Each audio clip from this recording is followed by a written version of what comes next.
Hey Facebook, Taylor Hemness here from 41 Action News with another preview for this week's episode of Faith in KC. This week's guest is Reverend Adam Hamilton from the United Methodist Church of the Resurrection here in the Kansas City area.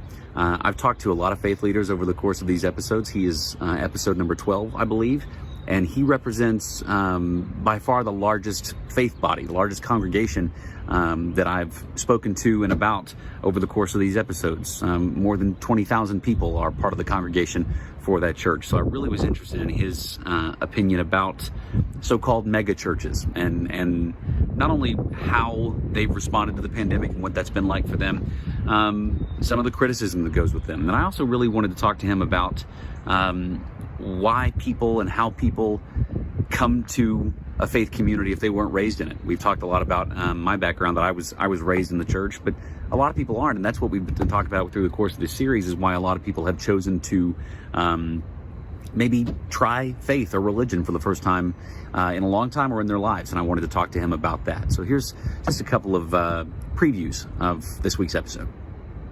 And so I find the two things that keep most people from Christian faith, three things. One is the Christians that have acted in ways that were unchristian.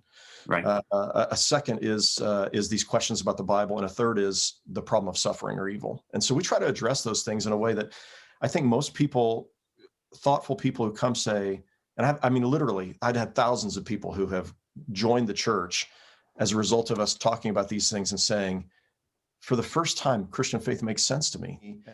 Is God micromanaging, or like the Wizard of Oz, pushing buttons and pulling levers behind a screen somewhere?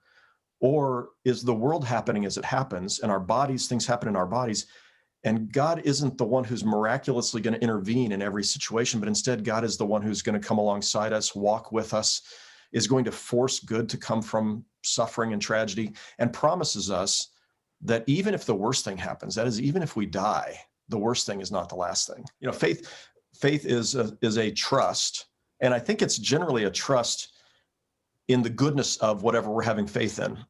I have faith in you. You know, it means I trust that you're a good person. You're trying to do the right thing. So the question is, what's the object of our faith, and does the object of our faith merit our faith? So I know I say this about all of the guests, but it's true. I was really excited to talk to Pastor Hamilton, and just really glad that he was able to take the time to do that conversation today. He's a busy guy, as all the guests we've talked to have been. So the full episode will be out on Sunday morning, as always. Please leave your comments and let us know what you think about other people that could be here. You can find me on social media as well. Taylor Hemness on Facebook, Instagram, Twitter, taylor.hemness@kshb.com if you want to email me. Reach out, let me know what you think. As always, leave your comments here and look for that full episode on Sunday morning on the Facebook page and via podcast. Just search 41 Files this weekend.